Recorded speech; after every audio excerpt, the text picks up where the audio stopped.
ikkita bola katta qilib Masha Medvedni yoddan bilamiz уже. Aynan o'sha multikda shishkadan vareniya qilganda ishonmagandim. Voy tavba, har narsani vareniya qilaversa bo'lar ekanda deb. Haqiqatan ham bor ekan shu vareniya. Yeb ham ko'rdim. Даже ozgina sal ta'xir ta'mi bo'ladi ekanda.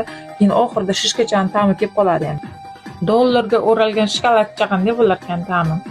Pastellarda almashtirganimda yostiq bo'lganiga pushaymon bo'lib ketdi-ku. Mani qo'limga tushgandan voy dod.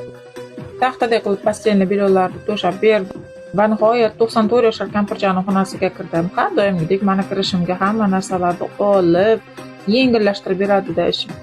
Men xonaga kirishim bilan sraz yugurib ketdi kuxniyaga qarab, kuxniyada ham endi yuvilmagan idishlarni hammasini posudamykaga solib, qurganlarini taxlab shunaqa qilib yuradi bechora menga xalaqit qilmaslik uchun. Hech qachon tepamda turib, ila orqamdan tekshirib yurmaydi-da, shu hujjat qilgisi kelmasa kerak-da meni. Voy shunchachang qayerdan debsizlarmi? O'zim ham qo'rqib ketdim ko'rib. Aynan shu xolodilnikning ustida polностью mebel qoplanganida, ular o'ziga yangi olgani uchun buni beqop chiqib qo'ygan ekan, kimgadir berib yuborar ekan. Mayli, yaxshilikni to'liq ustlarini chiroyli qilib artib berdim.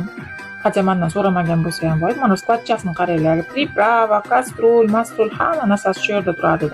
Kichkinaligimizda xola kecham o'ynardik, shunaqa kichkinagina idishchalarda o'sha esimga tushib ketdi. Qani edi, hozir vaqtim bo'lsa hamma narsani yerga qo'yib, xola kecham o'ynab o'tirsam.